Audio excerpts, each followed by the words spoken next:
La huella escondida, memoria e identidad. Capítulo 1. Sensaciones de sangre.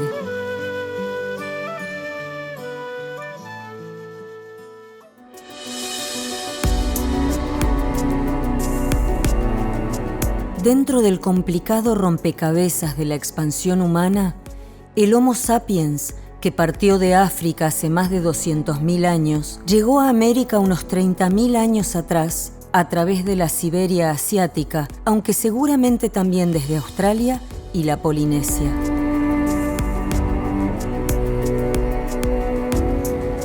En esa expansión continental, los rastros más antiguos en Cuyo nos remontan en forma imprecisa a unos 12.000 años, cuando los primeros cazadores-recolectores avanzaron siguiendo las huellas del agua por la precordillera, el pedemonte y los valles.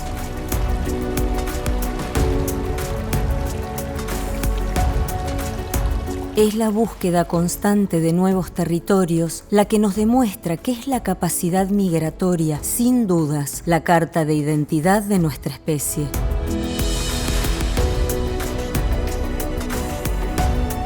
Sean cuales fueren las causas, aquellos hombres y mujeres que se atrevieron a poblar el resto de los continentes practicaron el mestizaje, un intercambio génico y cultural que se dio desde los mismos comienzos de la aventura humana.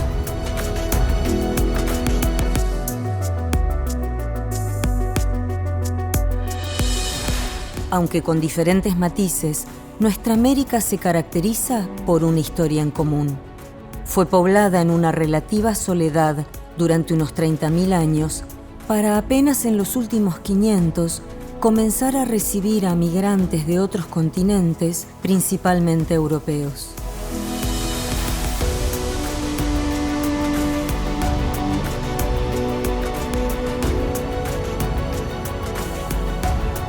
A diferencia de los procesos continuos de esos otros continentes, fueron estos últimos 5 siglos los que determinaron un rotundo cambio de nuestra realidad etnográfica, iniciando un nuevo, diferente y dramático proceso de intercambio y mestizaje. Nuevo, pues los procesos de recombinación ya existían previamente entre nuestros pueblos originarios, que al momento de la conquista se estima que oscilaban en unos 14 millones de habitantes en toda América.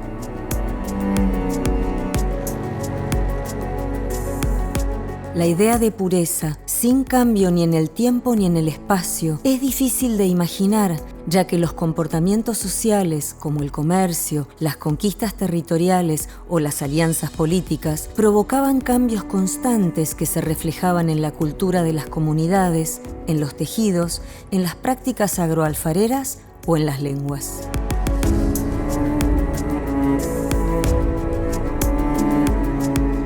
Diferente, puesto que el genoma del conquistador ibérico también provenía de un cruzamiento extraordinario previo, producto del mestizaje milenario entre íberos, celtas, fenicios, griegos, cartagineses, romanos, visigodos, hebreos, bereberes, gitanos y esclavos medievales de orígenes diferentes, a los que se sumaban los recientes 7 siglos de coexistencia entre musulmanes y cristianos hasta la caída de Granada en 1492.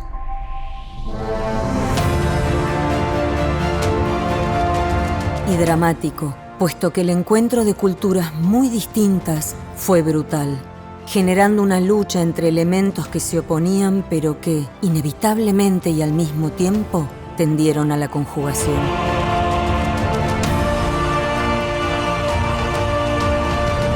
En nuestra América, la recombinación biológica se dio desde los mismos inicios de la época colonial, principalmente entre mujeres nativas sometidas por los varones ibéricos.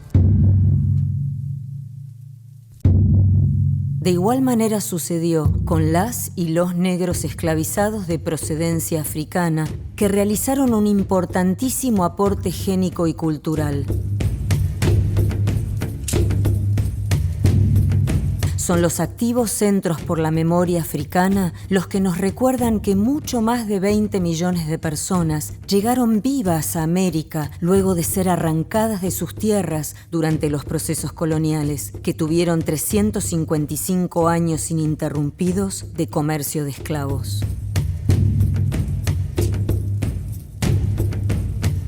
Tres continentes unidos durante 3 siglos. Una sumisión y saqueo en el que casi solo uno ganaba fue dándole forma a una manera colonial de pensamiento económico y social, a una desigualdad y a una pobreza que perduran hasta nuestros días.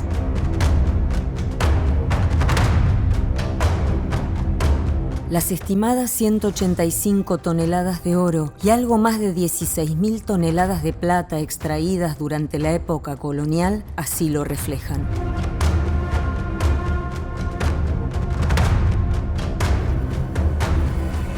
Dentro del proceso ibérico de la conquista, la región de Cuyo fue vista solo como proveedora de mano de obra. La mayoría de los hombres huarpes jóvenes, los que tenían entre 14 y 50 años, fueron sostenidamente desplazados para la explotación minera del norte y transcordillerana.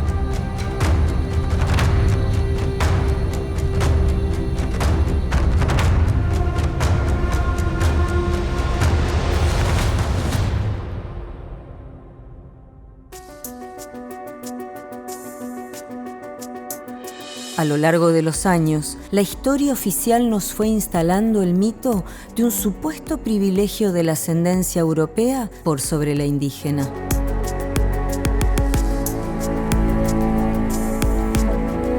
Insistiendo en minimizar la negritud de nuestro panorama nacional, la perseverante aseveración que dice que los argentinos descendimos de los barcos nos fue tornando difuso el poder reconocernos en nuestra propia y diversa riqueza fundacional.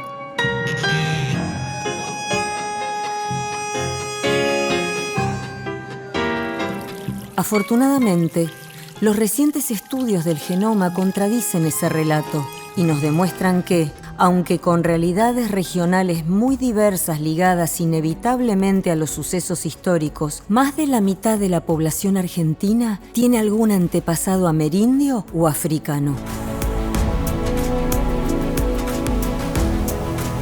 Particularmente en Mendoza, los estudios nos dejan ver una importante preponderancia caucásica europea, pero también nos hablan de una contribución de origen nativo americano que ronda un 30% y un aporte africano del 15 al 20%.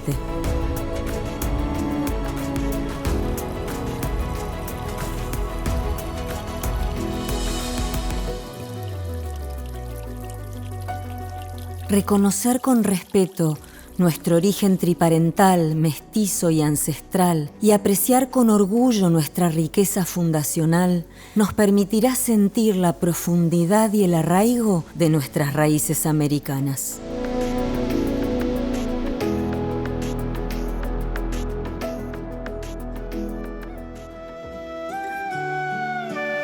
Capítulo 2.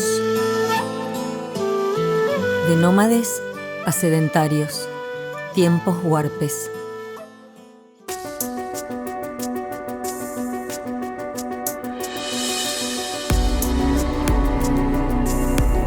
Desde hace unos 12.000 años, antes de la retirada de los glaciares, pueblos nómades recorrieron la zona andina, nutriéndose de la caza, de la pesca y de los frutos naturales de la tierra.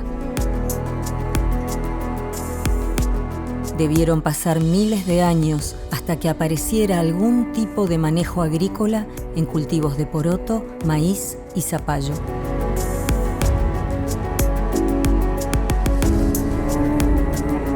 Desde entonces, pequeñas aldeas se fueron estableciendo a orillas de ríos y arroyos, en valles y pedemontes, con grupos sedentarios y pequeñas cosechas que se irrigaban ya desde un precario sistema de canales.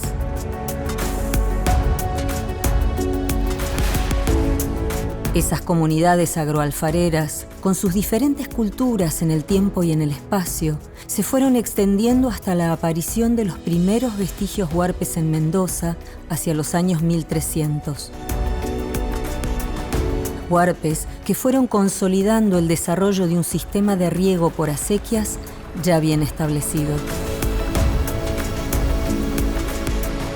Hubo durante este período de los siglos XIV y XV un fuerte intercambio comercial entre pueblos de ambos lados de la cordillera, con territorios bien controlados y defendidos que competían por la apropiación de los recursos.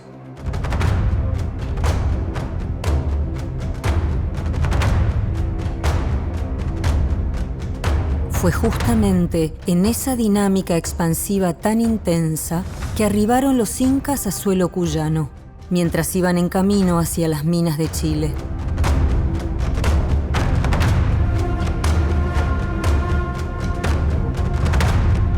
Por esos intensos contactos con el imperio incaico, los huarpes no solo perfeccionaron su red de riego, sino que vivieron también una fuerte transformación cultural, incorporando el quechua sobre su lengua milkayak, el culto al sol, nuevos cultivos propios de zonas andinas, cambios en los textiles y en la alfarería.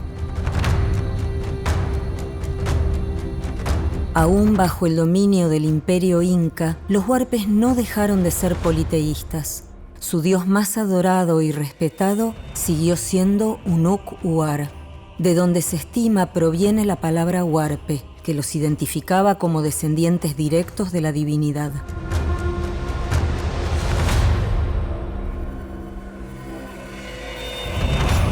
Los nativos vivían en grupos pequeños en los valles precordilleranos, pedemontanos y en lagunas.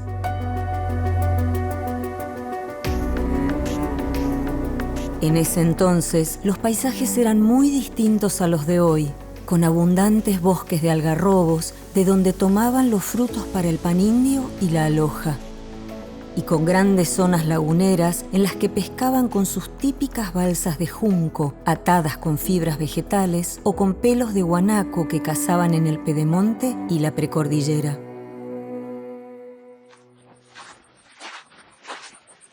Con un sistema de riego por manto, la comunidad huarpe cultivaba maíz, quinoa, poroto, mate calabaza y posiblemente ají.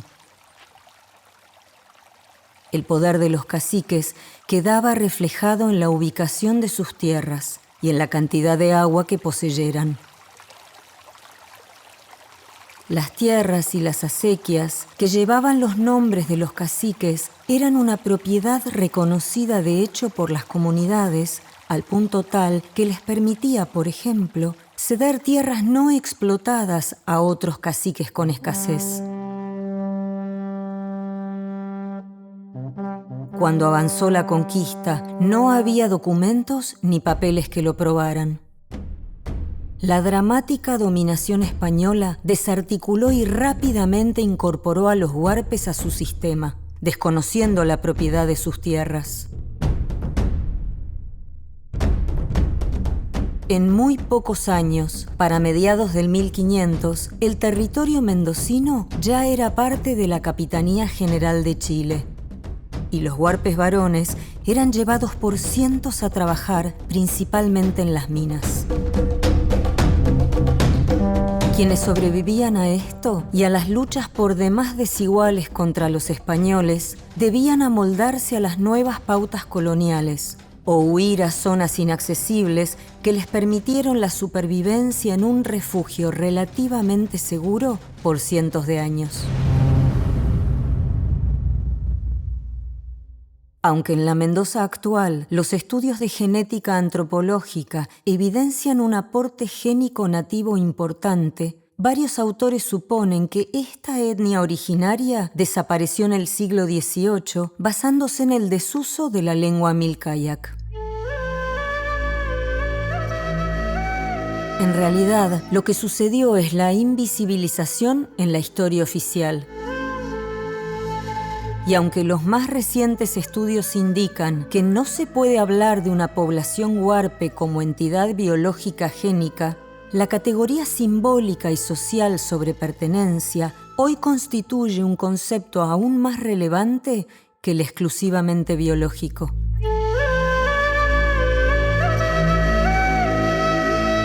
Actualmente, Con las más diversas profesiones y actividades, más de 12.000 personas censadas en San Juan y Mendoza reclaman su pertenencia a la etnia huarpe. De ellos, alrededor de 2.300 viven en poblados en común, manteniendo su indigenidad. Las prácticas ancestrales de nuestros pueblos huarpes se transmitieron de generación en generación por medios no escritos. En nuestros días están presentes sus artes, su fitomedicina y su técnica de riego por canales que le dan vida a la arboleda y a los campos. Contradiciendo la negación histórica, algunas palabras de la lengua milkayak y del quechua se integraron a nuestro vocabulario como un legado cultural, que nos recuerda que, como hoy sonamos y nos vemos, proviene desde tiempos lejanos, haciéndole un reclamo a nuestra memoria.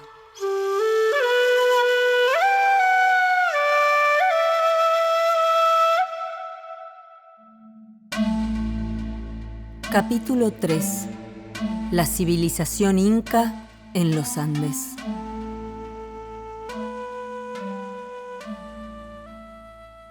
El imperio de los incas fue el proceso de organización política más desarrollado que tuvo el continente americano hasta la llegada de los españoles.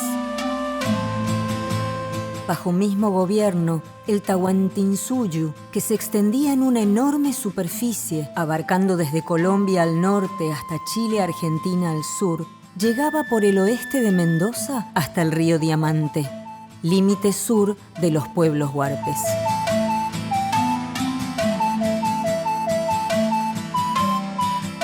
Aunque no hay escritos que lo prueben, los incas habrían contribuido a perfeccionar la red de riego que los huarpes ya usaban. Los canales y acequias que tanto hacen a la identidad de Mendoza fueron inicialmente un desarrollo tecnológico andino que fue luego no solo conservado, sino también ampliado y mejorado por los conquistadores ibéricos. Los incas, que se veían a sí mismos como hijos del sol, sentían la misión divina de transmitir a los distintos pueblos sus formas de organización política, sus leyes, su lengua y su religión.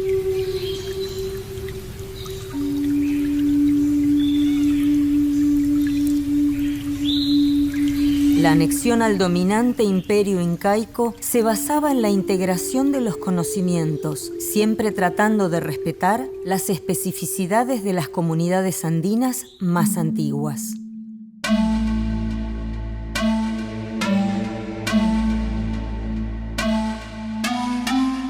La expansión inca coincidió con una mejora material en la vida de los pueblos andinos y un proceso de construcción de conocimientos con los que optimizaron, por ejemplo, la agricultura y la alimentación.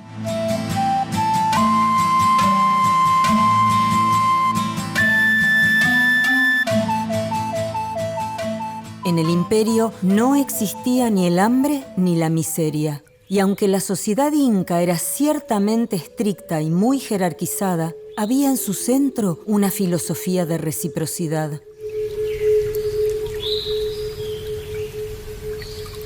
Una de las motivaciones para la expansión inca era la de acceder a los diferentes recursos naturales de las regiones.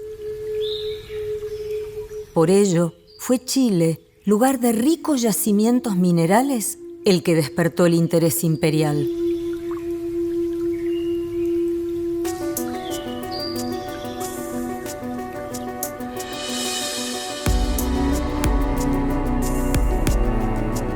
Aunque Cuyo era parte del Collasuyu, región sur del Imperio Inca, el territorio solo actuó como sitio de conexión y de paso, razón por la que no han quedado muestras de la monumentalidad arquitectónica que sí se ve en otras regiones del imperio. El interés principal del Inca sobre Cuyo estaba centrado en el tributo y en los trabajadores varones, que eran llevados a donde fuera necesaria su labor.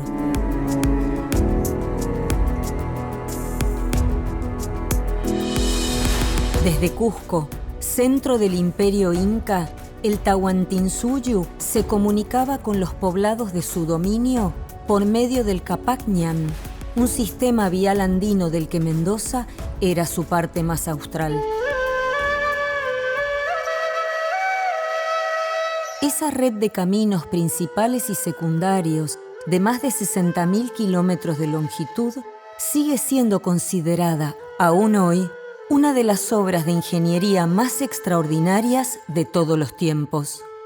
Construido en menos de un siglo, lo que duró el imperio inca, sobre una geografía extrema que atravesaba montañas, valles y ríos, actuó también como un símbolo omnipresente del poder. El agua, que era un elemento central para la cosmovisión inca, y el conocimiento que tenían para su manejo, fue también una fuente del poder imperial. Esto quedó reflejado en todas sus obras. Así, en las grandes altitudes, impermeabilizaron los caminos para protegerlos del hielo y la nieve. Dejaron drenajes en las paredes. En los terrenos escarpados construyeron escalones de cultivo para evitar los deslaves y en las acequias hicieron ángulos rectos para desacelerar el agua y evitar la erosión.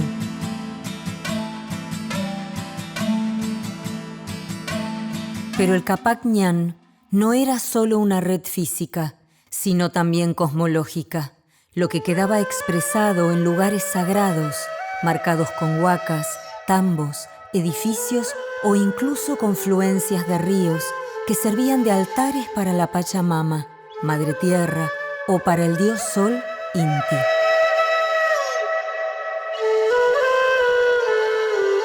El culto a los apus, los cerros, se refleja también en los hallazgos de cuerpos momificados incas en las alturas de la cordillera de los Andes.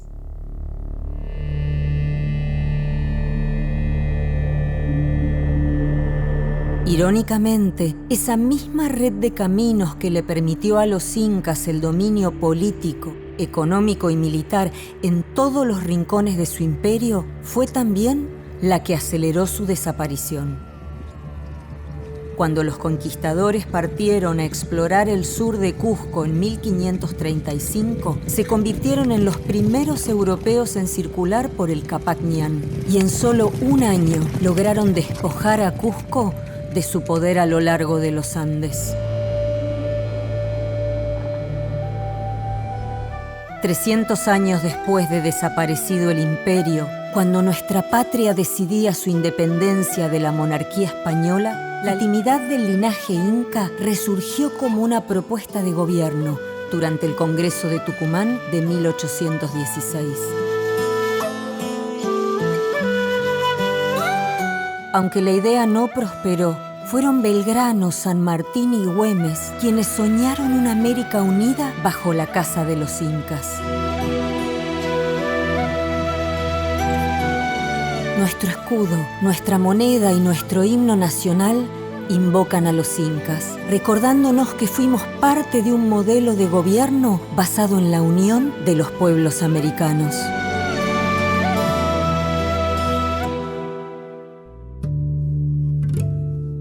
Capítulo 4. La vieja Mendoza de los nuevos cultivos.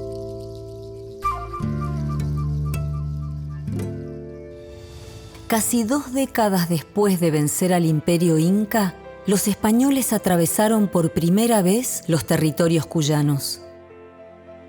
Yendo en camino hacia Chile, para continuar la guerra contra los aguerridos pueblos de nuestro sur continental, se produjo el primer contacto entre los grupos huarpes y los españoles. En ese primer recorrido, además de hacer un reconocimiento general de los valles ocupados hasta el río Diamante, los conquistadores censaron a las comunidades nativas que los habitaban. Desde ese momento, los huarpes fueron incorporados al Imperio Español, aumentando brutalmente la encomienda de varones para la explotación metalífera, principalmente chilena.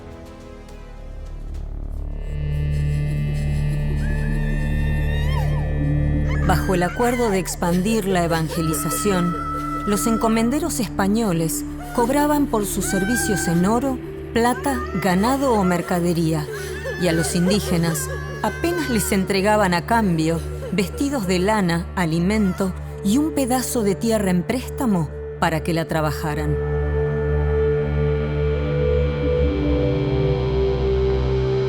Por más que los huarpes trataron de organizarse para enfrentar el peligro que les representaba gente extraña en la región, el resultado del contacto fue la desestructuración de las comunidades nativas, la pérdida de dominio de sus tierras y el desplazamiento hacia la periferia o hacia pueblos vecinos.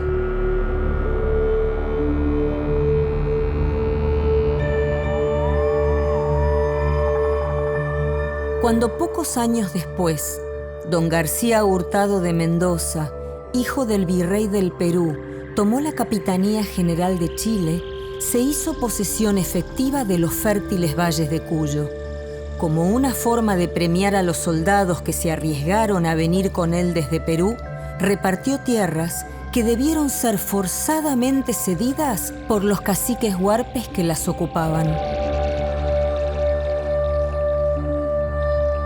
Con esa decisión, don Mendoza mandó a Pedro del Castillo para que fundara la nueva ciudad en la parte oriental de la gran cordillera de los Andes, en el dilatado llano que seguía sus faldas. Así, en tierras cuyanas, en el irrigado valle de Huentota, sobre la margen del canal Guaymalle, uno de los de mayor caudal de aguas que bajaban de la montaña, se fundó Mendoza, la nueva ciudad española.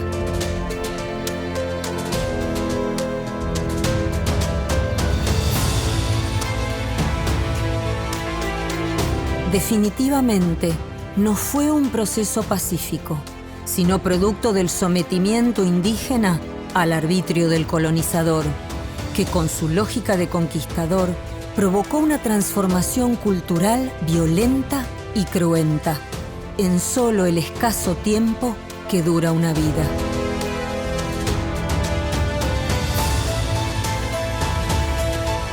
Nunca se sabrá con certeza si fue porque llegaban a un territorio que ellos consideraron como detenido en el tiempo, si fue porque la corona española vio la oportunidad política de aportar miles de nuevos fieles a su religión, si fue por codicia pura o por necesidad económica para superar las consecuencias de sus incesantes guerras en Europa. Lo cierto es que los ibéricos impusieron su impiadosa superioridad militar. Sin ninguna contemplación cultural, supieron aprovecharse de las diferencias internas dentro de las etnias nativas y aún entre los mismos pueblos hermanos, debilidad interna que nos marcaría por siglos.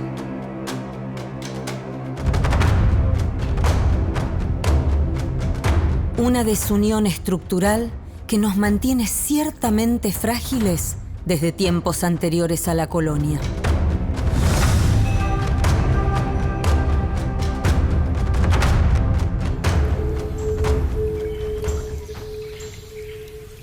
Aunque inicialmente los colonizadores menospreciaron la agricultura, pronto vieron que los centros mineros no podían subsistir sin alimentación y que Mendoza les brindaba productivos valles muy irrigados. Los europeos introdujeron rápidamente los cultivos de cereales, cáñamo, leguminosas y diversas hortalizas que se adaptaron perfectamente al clima y al laboreo. Con los cultivos trajeron perros, caballos, cerdos, vacas, ovejas y aves de corral, que comenzaron a pulular por primera vez en todo asentamiento humano cuyano, incluso de indígenas, quienes los incorporaron rápidamente a sus nuevas costumbres alimentarias.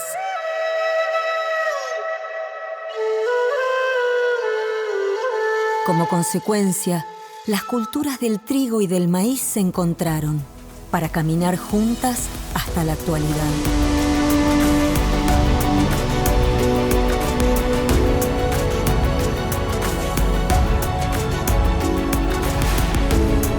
A pesar de los repetidos desencuentros, nuestra América seguirá siendo territorio de pasiones, utopías y preciadas riquezas naturales.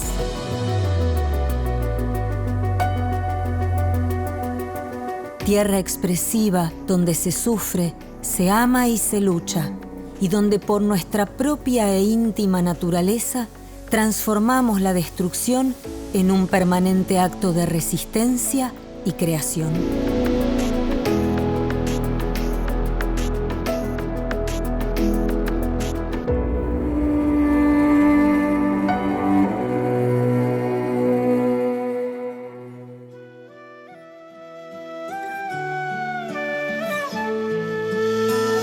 Capítulo 5. Con las acequias, la primera industria.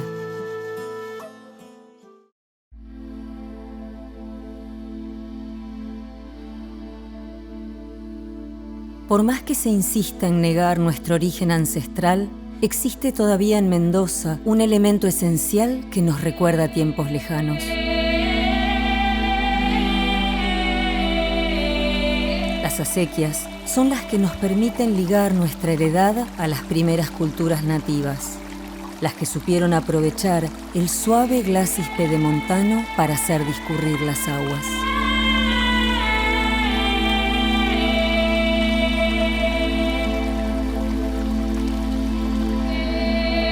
El trazado hídrico huarpe de los años 1300 fue hecho sobre un territorio que ya había sido previamente moldeado por la naturaleza y profundamente marcado también por zanjones aluvionales que en época estival desaguaban los escurrimientos precordilleranos para internarse en territorios agrícolas. Desde el río Mendoza, el agua descendía suavemente por 22 kilómetros hacia el noreste, para internarse en las tierras más bajas del valle de Huentota.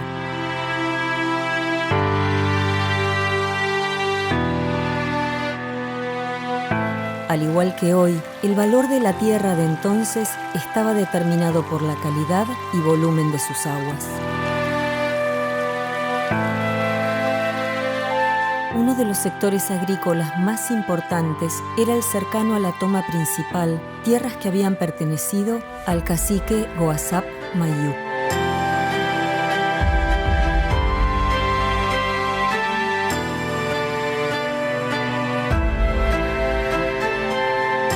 Más hacia el este se irrigaban también las parcelas que antes habían sido sembradas para tributar al Inca, las tierras de Anancal, Eipolonta, Tantaiquén y las tierras de Icano, nombres que aún remitían a los distintos caciques cuyas aguas servían.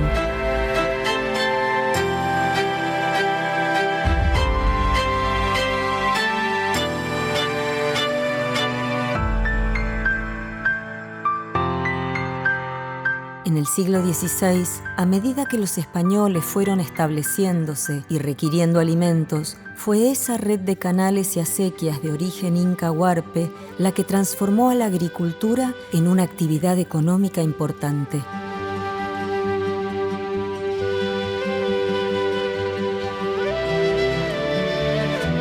Con este sistema arterial nutriente, el valle y la ciudad colonial fueron creciendo sin pausa, y las tierras agrícolas se expandieron con vides, higueras, perales, olivos, maíz, trigo y forrajeras.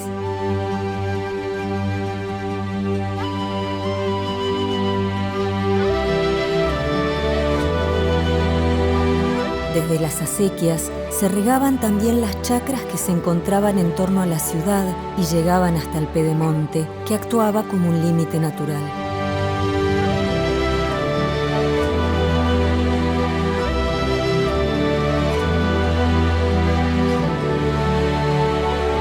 Aprovechando la fuerza hidráulica que traían algunas acequias, fue en la época colonial que el sistema hídrico existente posibilitó la aparición de una próspera primera industria, la molinera.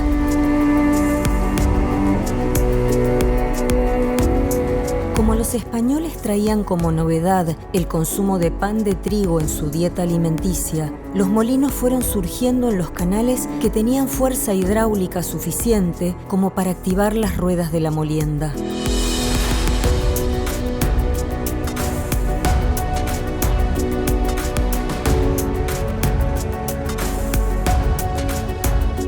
actividad pionera fue pilar de la supervivencia económica, constituyéndose en la primera actividad mendocina realizada con un enfoque industrial.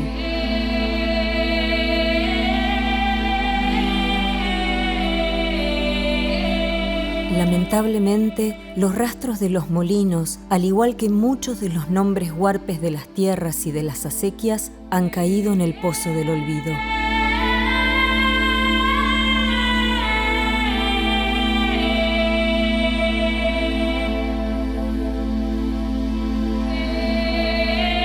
Y así, como obnubilando el tiempo, se van escondiendo las huellas dejadas en un largo camino andado. Una identidad y una memoria que reclaman ser construidas desde los rastros de un pasado lejano, un relato que nos cuente desde dónde venimos para orientarnos hacia dónde vamos.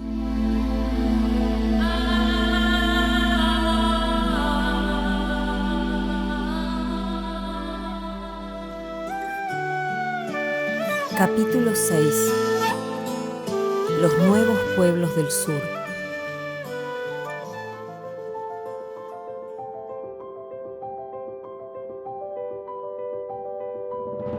Se levantaba a la faz de la tierra una nueva nación, surgida de 3 siglos de mestizaje y con un pueblo resuelto a luchar por su libertad.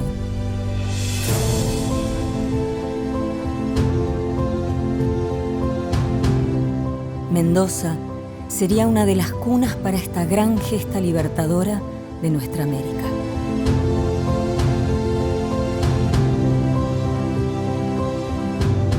La Guerra de la Independencia demandaba un desafío descomunal: dejar atrás 300 años de sujeción y sometimiento a un imperio transatlántico.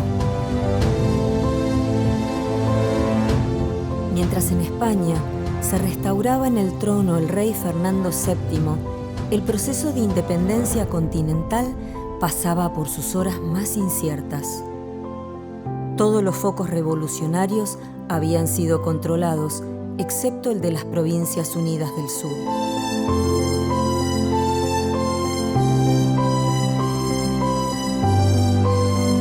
En ese contexto histórico de 1814, arribó a Mendoza el coronel José de San Martín como gobernador intendente de Cuyo. Se instaló en una casa del corazón colonial rodeada de acequias, zona que recién empezaba a abastecerse de aguas de manantial provenientes del Chayao, que bajaban desde el Pedemonte por un acueducto de 12 kilómetros. Lamentablemente, los restos arqueológicos de tamaña obra hidráulica de época hoy luchan infructuosamente por no terminar de desmoronarse.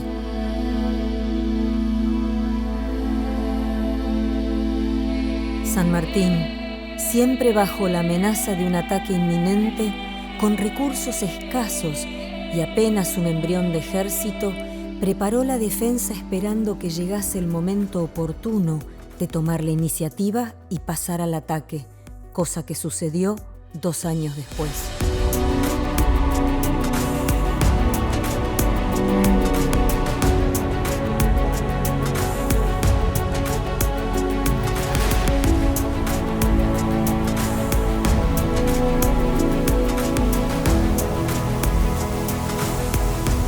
Como gobernador, estableció desde el primer momento una economía de guerra con todos los recursos dirigidos hacia un único fin: la formación del Ejército de los Andes para la independencia sudamericana. Se necesitaban más cultivos, minerales, industria, trabajo y, fundamentalmente, más agua.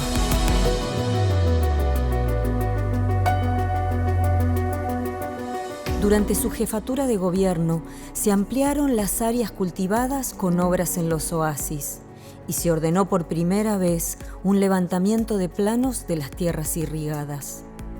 Con estas medidas, entre muchas otras, logró aumentar la producción de alimentos para la población civil y para el ejército, y la de pasturas para los 1.600 caballos y las 10.000 mulas que concentró en estancias del Valle de Uco.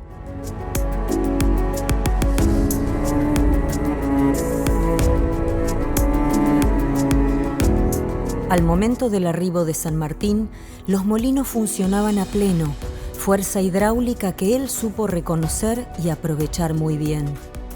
Fue el molinero Andrés Tejeda, un criollo de origen mulato, quien además de operar uno de los molinos trigueros que alimentarían al ejército de San Martín, inventó un sistema para abatanar los tejidos con la fuerza del agua, prensando la vestimenta para la tropa, lo que lograba hacerla más abrigada y menos permeable a las lluvias y a los fríos cordilleranos.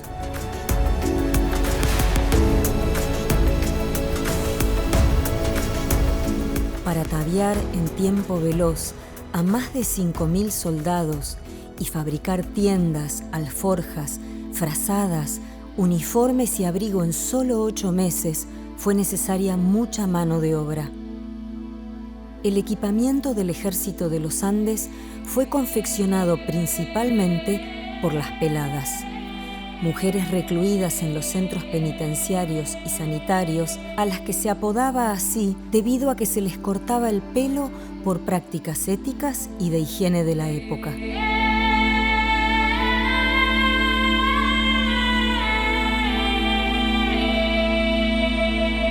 Las costureras, en su mayoría negras, indígenas, mestizas y mulatas, fueron divididas en grupos y llevadas a casas de familias criollas, cuyas señoras patricias dirigieron sus trabajos. El tiempo y la mirada hicieron que a estas mujeres, muchas de ellas viudas después del cruce de los Andes, se las subestimara, dejándolas caer en el olvido de la historia. Las prendas del Ejército de los Andes fueron llevadas con honor por criollos, indígenas, mestizos, mulatos y negros, entre quienes se encontraba Josefa Tenorio, mujer negra, esclava y guerrera, que llevó en alto la bandera argentina en la columna del general Las Heras.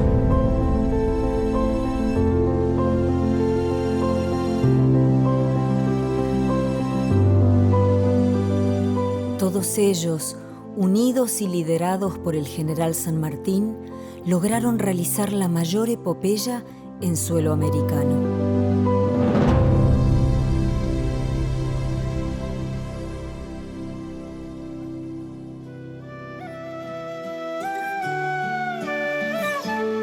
Capítulo 7.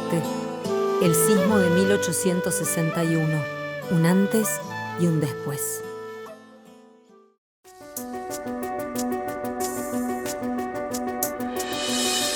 Para mediados del 1800 se dejaban ver algunos cambios en el paisaje mendocino. La introducción del álamo de Lombardía, que se había realizado en 1808, ya se exhibía en bellas alamedas periurbanas y rurales que protegían a los cultivos de los efectos del clima, agregando un elemento clave en la identidad territorial.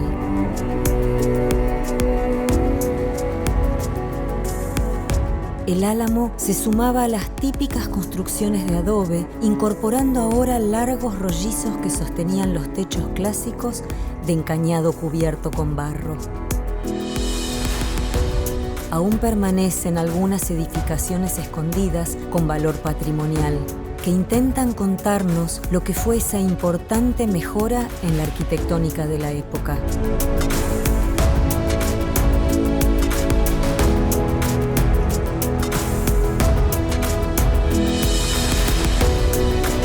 A mediados del siglo, la actividad molinera se había convertido en la primera gran industria de Mendoza.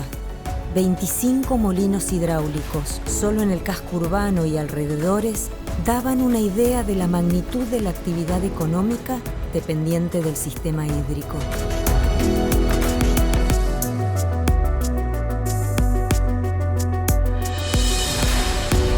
Sin embargo, de un solo golpe, todo ese bienestar fue destruido en 1861.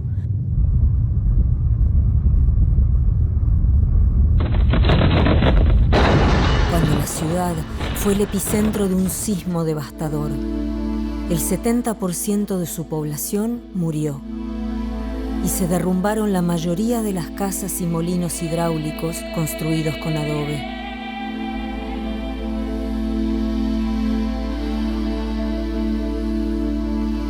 Esto obligó a que la nueva ciudad debiera ser trasladada, dejando atrás los típicos edificios coloniales que hoy ya no se encuentran en Mendoza.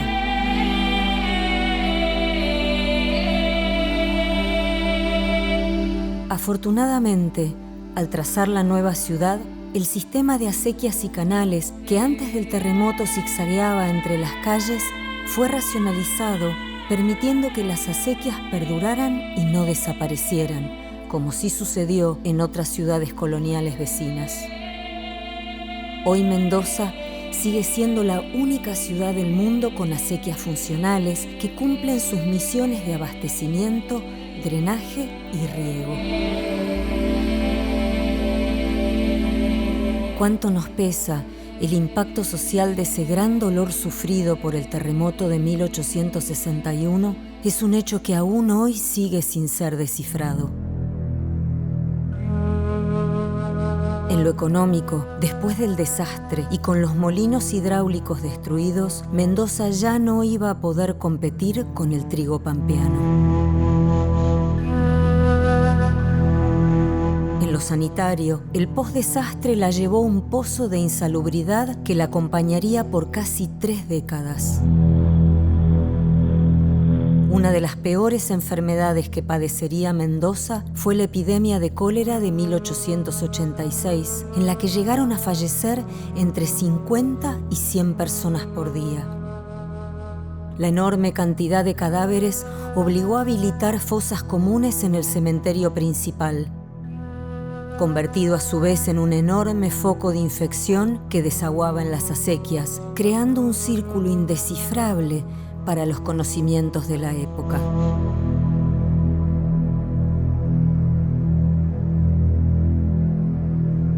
Estas enfermedades constituyeron los verdaderos factores de cambio, pues fueron sus dolorosas enseñanzas las que obligaron a repensar el entorno.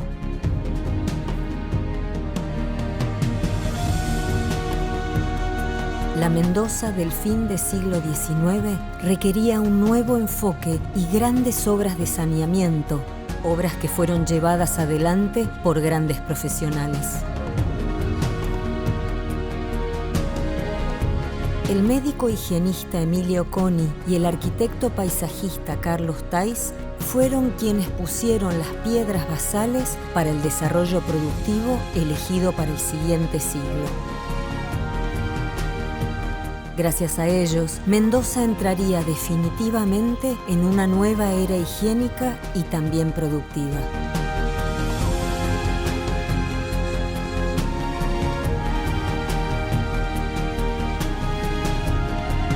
Sismo, muerte y enfermedad.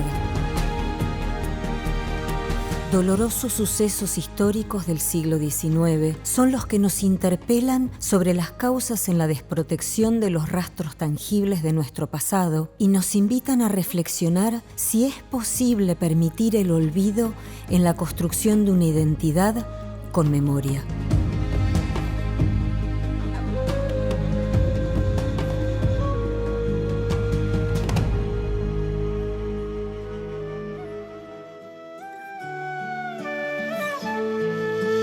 Capítulo 8. De inmigrantes y buenos vinos.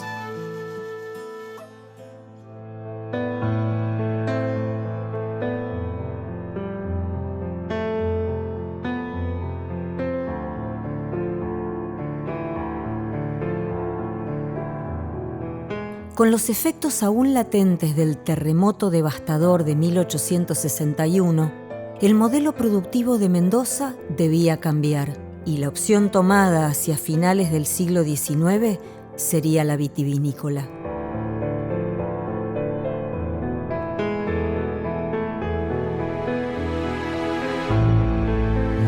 Este nuevo modelo requería de una ampliación fenomenal del sistema de riego y los conocimientos locales definitivamente no eran suficientes.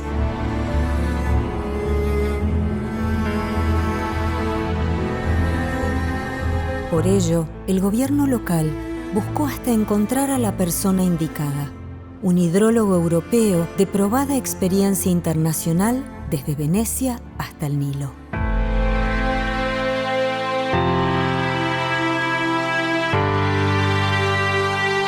El ingeniero César Chipoletti, que por sus obras en todo el país iba a ser luego considerado el prócer nacional del riego artificial, hizo de nuestro país su patria.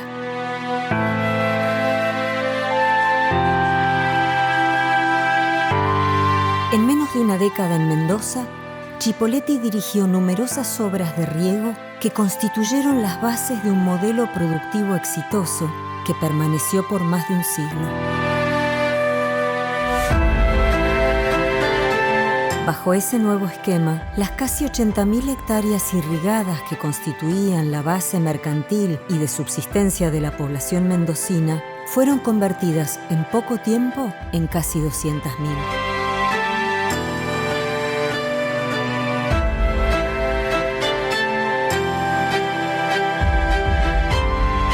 Como era esperable, esto no vino solo. Esa ampliación del riego también implicó una nueva colonización en Mendoza, y a los criollos argentinos se les sumaron chilenos ganaderos y europeos para el negocio exportador.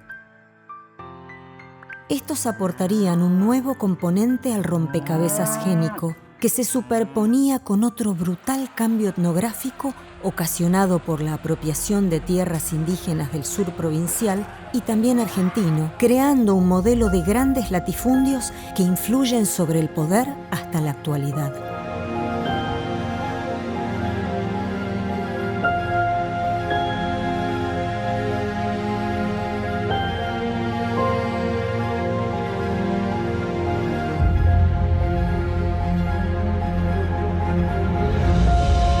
El cambio hacia el siglo XX encontraba así un territorio ocupado por el viñedo que había crecido en Mendoza un 945%, con centenares de fincas y bodegas que surgían para integrarse a un nuevo paisaje.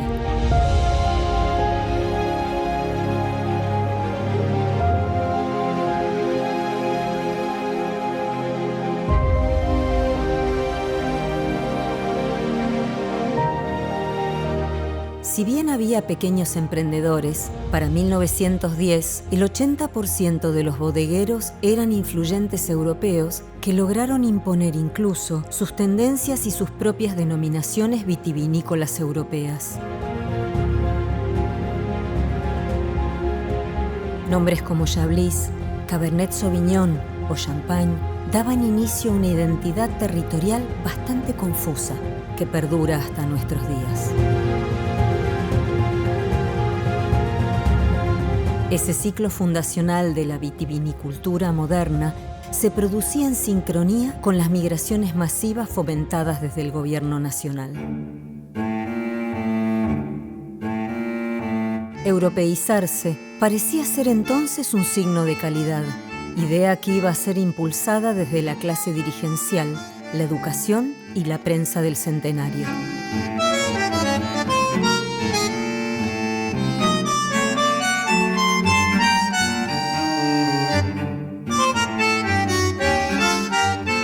Todo el país, a lo que no escapó Mendoza, recibió a algunos poderosos empresarios europeos, pero la gran mayoría fueron migrantes que se fueron abriendo camino a fuerza de trabajo, innovación y espíritu emprendedor.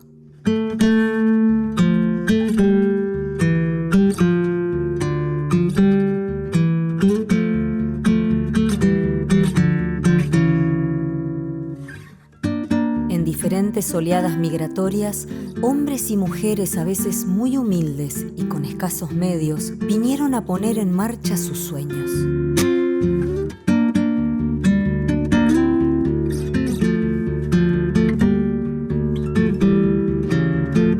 Nuestros abuelos y bisabuelos, italianos, españoles, galeses, polacos y rusos, entre otros, fueron bien recibidos, aportando al ya dinámico proceso de mestizaje previo. El impacto europeo se hizo sentir en todos los órdenes, incluyendo el social, económico, cultural y el político.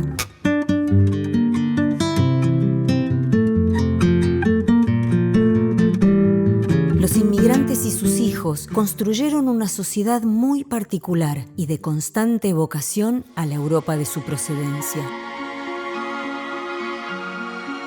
La cultura, la arquitectura, la plástica y el pensamiento reflejaron permanentemente ese tono de nostalgia que envolvió el imaginario durante más de un siglo y que impacta aún en nuestros días, haciendo muy difícil el proceso de construcción de una identidad distintiva y separada de la cultura europea.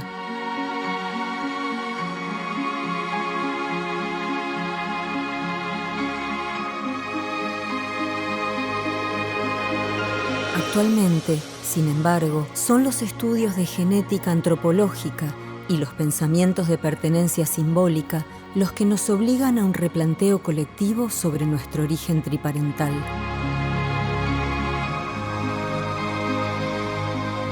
Una historia compleja, llena de vaivenes, nuestra historia. Una historia donde reconocernos y contarnos nos permitirá redefinir una identidad propia, orgullosamente mestizada y recombinada por siglos, por hombres y mujeres de distintos orígenes en un mismo suelo.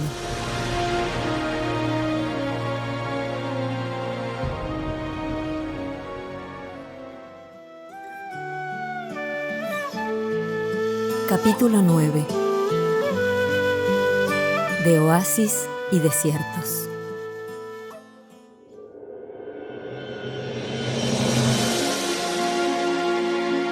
A lo largo del siglo XX, la red de riego se fue expandiendo hasta hacer de la agricultura la base de la economía provincial. En solo un 3% del territorio se fueron desarrollando las más de 350.000 hectáreas que conforman hoy la red hídrica de los oasis, que pujan por expandirse aún a costa de una desertificación creciente aguas abajo.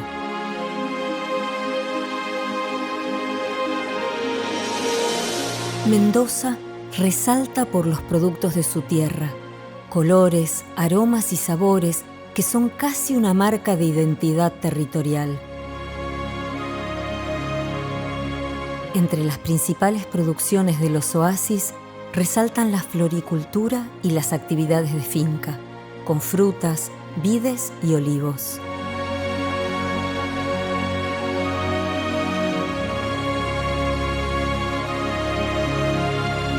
El cultivo de flores es todavía hoy una de las actividades tradicionales que más se ha transmitido de generación en generación, produciendo hermosas flores de corte como rosa, crisantemo y clavel, entre otras.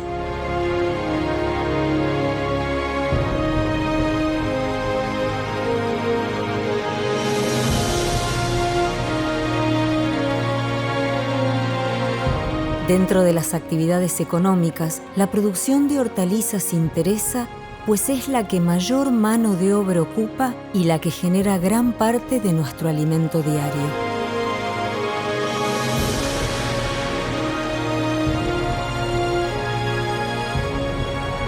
Esas tareas son desarrolladas en gran medida por manos campesinas de pequeños agricultores, quienes también mantienen vigente la discusión sobre la tenencia de la tierra y sobre formas más sanas de producción.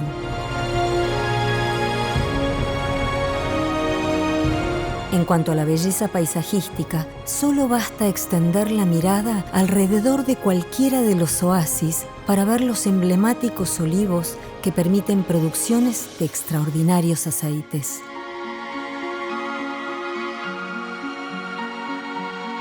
Si bien los pueblos nativos desde siempre han tenido sus formas de fermentar frutos para obtener bebidas alcohólicas, fueron los europeos los que trajeron consigo el consumo de una bebida derivada de sus propias plantas mediterráneas, las vides. Así la uva, que venía acompañando el recorrido humano desde Asia por milenios, se hizo presente en América hace más de 500 años para encontrar en Cuyo uno de los mejores terruños del mundo.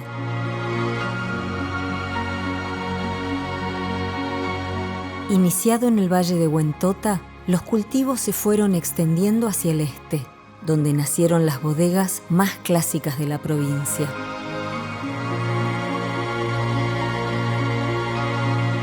Luego, los avances tecnológicos hicieron posible que otras zonas atrajeran emprendimientos de grandes capitales, pero con una lógica distinta de elaboración y con comercialización de exportación, determinando así que hoy gran parte de la actividad y de las buenas tierras estén en manos extranjeras.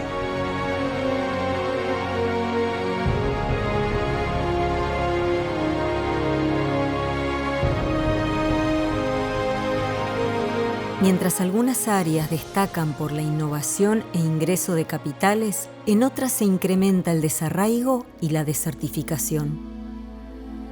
Actualmente, es incuestionable el deterioro de la mayor parte de las producciones regionales y especialmente de las más vulnerables.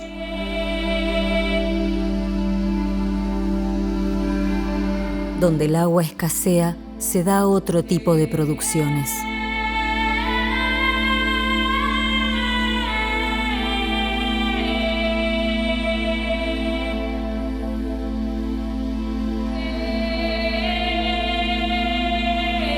De las ganaderas, la caprina es una de las más auténticas y que más identifica a Mendoza. Más allá de una imagen pintoresca de la cría de cabras, la producción es ardua y necesita mucha atención estatal.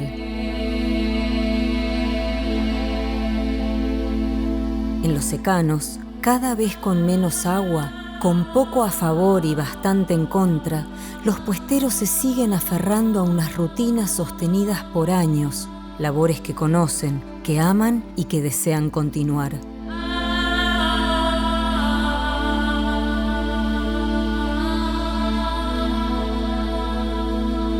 Pocos escuchan sus legítimos reclamos. Las aguas del secano, los saberes ancestrales y la inserción de sus producciones artesanales en el mercado requieren ser protegidos e incentivados para fomentar el arraigo y el desarrollo tanto de las generaciones presentes como el de las futuras.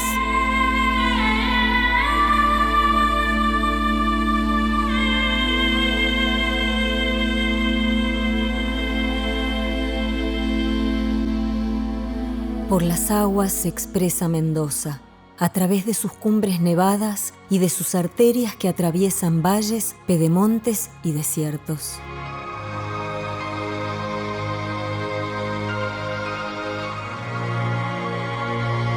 Son las aguas, las de lluvia, de surgentes, de lagunas, ríos y acequias, las que a través de laboriosas manos crean la vida allí donde casi parece imposible creer.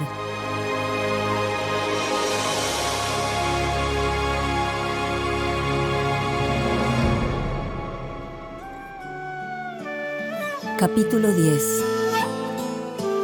Desde las acequias, una ciudad-bosque.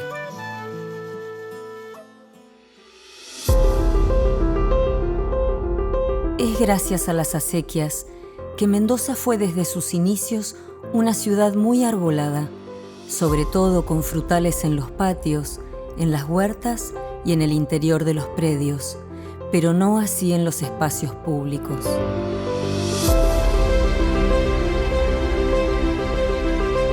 Fue recién luego del gran sismo de 1861 y después de más de 3 décadas de insalubridad que la provincia decidió entrar en una nueva y novedosa era higiénica, comprendiendo la importancia de la naturaleza para el bienestar y la calidad de vida. Fue en esa planificación sanitaria, y casi sin pretenderlo, que la arboleda se iría a convertir en el elemento homogeneizador de la ciudad moderna. Esa arboleda, que hoy ya es centenaria, es la que le da a Mendoza un carácter de ciudad-bosque muy llamativo a nivel mundial, por estar en un clima con escasísima disponibilidad de agua.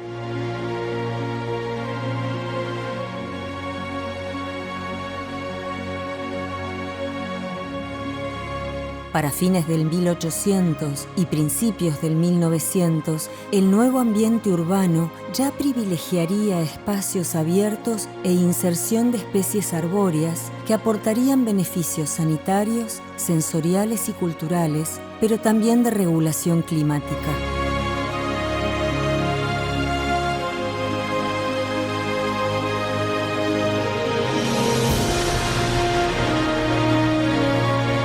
La planificación realizada bajo las nuevas pautas higiénicas y paisajísticas iba a permitir mitigar las altas temperaturas del verano y los fríos del invierno, equilibrando la humedad atmosférica y oxigenando el aire.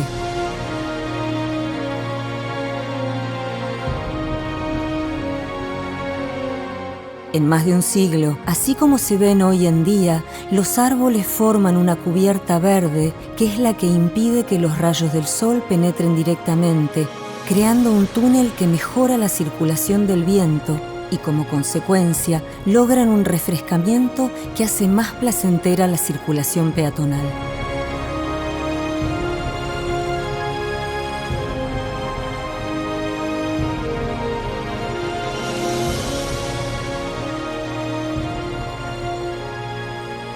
Estos espacios tan típicos de Mendoza fueron planificados con elementos que interactuarían entre sí, formando un sistema entre el agua, la acequia, la vereda, la columnata vegetal y la bóveda verde.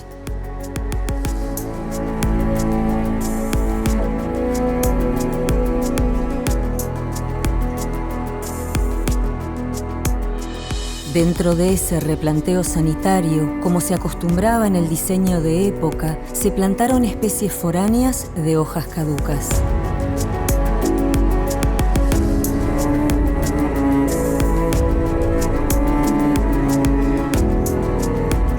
Moreras, fresnos, arces, paraísos, acacias, plátanos, olmos, tipas y jacarandáes, entre otras varias especies, fueron creciendo a los costados de las acequias empedradas que ya se encontraban distribuyendo sus aguas desde ambos lados de la calzada.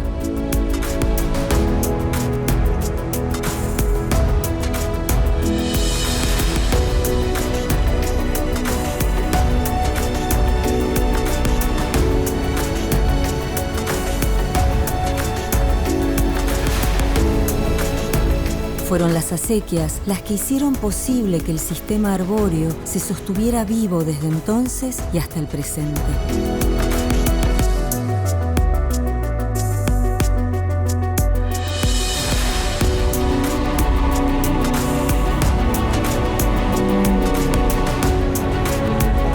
Hoy, sin embargo, esas maravillosas acequias empedradas padecen un proceso de cementación que las oculta y desvanece, alejando al habitante de su típica ciudad como en un intento también de borronear la identidad territorial que representan.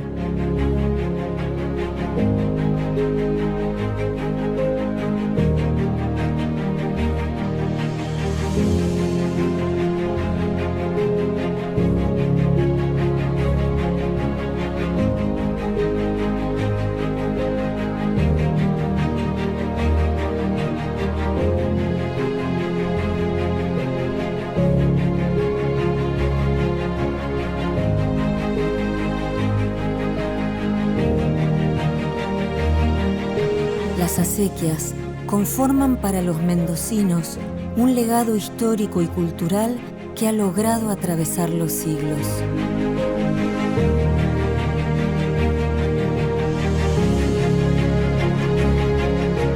Son las que se nos presentan para recordarnos que nuestro presente deviene inevitablemente de un pasado muy ligado a las aguas que fluyen a través de nuestros surcos.